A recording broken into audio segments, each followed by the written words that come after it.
Hi friends, இன்றைக்கி நம்ம வீடியோவில் என்ன பார்க்க போகிறோம் அப்படின்னா, நாள் மாடியில் உள்ள இயேசுவிக்கிறார் ஊழியத்தில் வியாழக்கிழமை தோறும் நடக்கிற உபவாச ஜெபத்துக்கு நாங்கள் லாஸ்ட் மந்த் போயிருந்தோம். அதோட வீலாக் தான். இது பார்த்திங்க அப்படின்னா, ஃபஸ்ட்டு என்ட்ரன்ஸில் மன்னா கேன்டீன் இருக்குது. இதில் உங்களுக்கு சாப்பாடு எல்லாமே உங்களுக்கு கம்மியான ரேட்லேயே கிடைக்கும். இட்லிலாம் 5 ருபீஸ் இருந்துச்சு.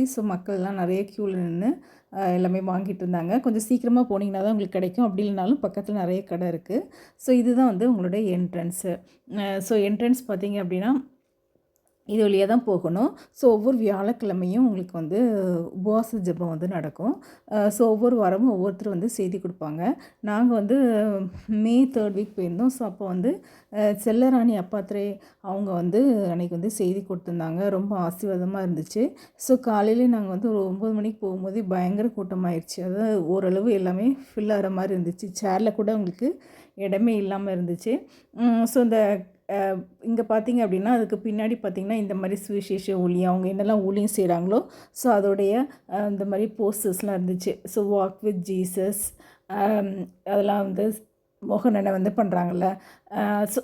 அதனுடைய எல்லா போஸ்டருமே இங்கே இருந்துச்சு. ஜெபிக்கலாம் வாங்க. இதெல்லாம் மக்கள் பார்த்துட்டு இருந்தாங்க. இதில் என்ன நடக்குன்னு எனக்கு தெரியல. ஆனால் பின்னாடி பெரிய கட்அவுட்ஸ் மாதிரி நிறைய வச்சுருந்தாங்க.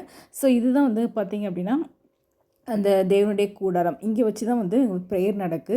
நிறைய பேர் வந்திருந்தாங்க. வியாழக்கிழமை, அது மே மாதனால லீவுனால நிறைய பேர் வந்திருந்தாங்க. ரொம்ப ஆசீர்வாதமாக இருந்துச்சு.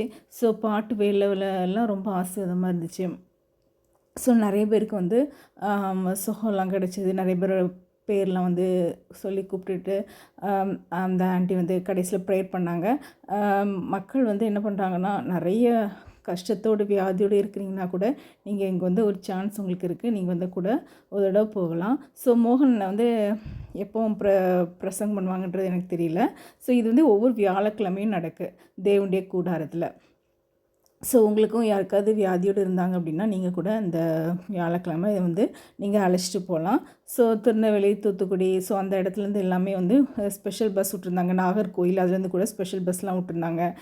நெக்ஸ்ட்டு மதுரை, அதுக்குள்ளே கூட ஸ்பெஷல் பஸ் விட்டுருந்தாங்க.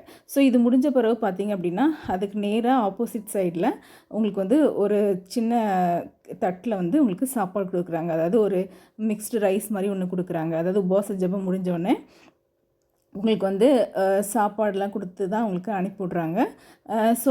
மக்கள் இது முடித்த பிறகு அப்படியே ஏத்தாப்பில் போனீங்க அப்படின்னா உங்களுக்கு க்யூவில் நின்று அது வாங்குற மாதிரி இருக்கும். ஃபஸ்ட்டே உங்களுக்கு டோக்கன் கொடுத்துருவாங்க. அந்த டோக்கன் வாங்கி அந்த டோக்கன் கொடுத்தீங்கன்னா மட்டும்தான் உங்களுக்கு அந்த சாப்பாடு எல்லாமே கிடைக்கும். அதுவுமே ரொம்ப டேஸ்ட்டாக தான் இருக்கும் ஃப்ரெண்ட்ஸ். அப்புறம் இங்கே பார்த்தீங்க அப்படின்னா ஒரு குதிரை, இதெல்லாம் அங்கே ஸ்டாச்சு மாதிரி இங்கே வச்சுருந்தாங்க. அதுக்கப்புறம் பார்த்தீங்க அப்படின்னா ஒரு கிராஸ்லாம் போட்டு ஜீசஸ் அப்படின்னு சொல்லிட்டுலாம் அதில் எழுதியிருந்துச்சு. இந்த கிராஸ் போட்டு இந்த ஜீசஸ்லாம் இருக்குது அதெல்லாம் எழுதியிருந்துச்சு. அப்புறம் அப்படியே முடிச்சுட்டு சைடில் எப்படி நடந்து வந்தீங்க அப்படின்னு பார்த்தீங்க அப்படின்னா ஒரு கன்ஸ்ட்ரக்ஷன்ஸு ஒர்க்கு எல்லாமே போயிட்டு இருந்துச்சு. அப்புறம் அப்படியே நடந்து வந்துக்கிட்டே இருந்தீங்க அப்படின்னா சின்ன பிள்ளைங்களுக்காக நிறைய செட்லாம் பண்ணியிருந்தாங்க. அதாவது மக்கள் கூட ரிலாக்ஸ் பண்ணி இங்கே உட்காந்துக்கலாம். இந்த மாதிரி ஒரு பார்க் ஏரியா மாதிரி ஒன்று போட்டிருந்தாங்க. இங்கே க்ரீன் கலர் ஒரு பில்டிங் தெரியுதுல்ல. இந்த பில்டிங் இந்த மாதிரி அங்கேயே தங்கி இந்த ஜபம்லாம் பண்ணுறாங்கல்ல. அந்த மாதிரி கூட ஃபேமிலியாக கூட நீங்கள் ஜெபம் பண்ணி தங்கிக்கலாம். இங்கே ரூம்ஸ் எல்லாமே அவைலபிளாக இருக்குது. அப்புறம் ஒரு ப்ளே ஏரியா மாதிரி இங்கே இருக்குது. இங்கே பார்த்திங்க அப்படின்னா கிட்ஸ்லாம் நல்ல ஊஞ்சல் அதெல்லாம் நல்லா ஆடிட்டு இருந்தாங்க. முடிச்சுட்டு சாப்பிட்டுட்டு அவங்க கிட்ஸ்லாம் நல்லா தங்களுடைய ரிலாக்ஸ்க்காக இந்த டைம்லாம் நல்லா ஸ்பெண்ட் பண்ணி விளாண்டுட்டு இருந்தாங்க. ரொம்ப ஆசீர்வாதமாக இருந்துச்சு. இது முடித்த பிறகு பார்த்திங்க அப்படின்னா உங்களுக்கு அங்கே நிறைய கடைகள்லாம் இருந்துச்சு. உங்களுக்கு என்னெல்லாம் தேவையோ அதாவது இந்த ஃப்ரூட்ஸ் எல்லாமே தங்கள் வயலில் உள்ளது அதெல்லாம் கொண்டு வந்துலாம் நல்லா விற்றுட்ருந்தாங்க. அது நிறைய பேர் மக்கள் பர்ச்சேஸ் பண்ணிகிட்டு இருந்தாங்க.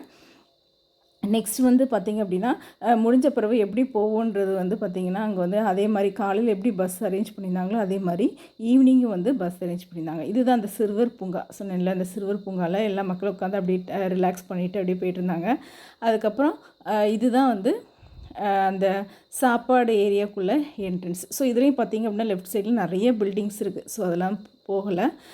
ஸோ அங்கங்கே பார்த்திங்க அப்படின்னா மேப்பு, இந்தியா மேப்பு, உலக மேப்பு அதெல்லாம் வச்சுருக்காங்க. அதாவது ப்ரேயர் பண்ணுறதுக்காக இது வந்து அங்கங்கே அப்படியே வச்சுருந்தாங்க. ஸோ இதெல்லாம் பார்க்கும்போது நம்ம தேசத்துக்காக எவ்வளோ நேரம் ஜெபிக்கிறோம் அப்படின்றது வந்து ஒரு பெரிய கேள்விக்குறியாக தான் இருந்துச்சு. ஸோ இதுதான் என்ட்ரன்ஸ். ஸோ இந்த என்ட்ரன்ஸ்க்கு ஆப்போசிட் தான் வந்து பார்த்திங்கன்னா அப்படின்னா இந்த லன்ச் எல்லாமே ப்ரொவைட் பண்ணுறாங்க. ஸோ இந்த லெஃப்ட் சைட்லேயுமே வந்து நிறையா வந்து பில்டிங்ஸ் எல்லாமே இருந்துச்சு. ஸோ இந்த மீட்டிங் வந்து ரொம்ப ஆசீர்வாதமாக ஃப்ரெண்ட்ஸ். தேங்க்யூ ஃபார் வாட்சிங்.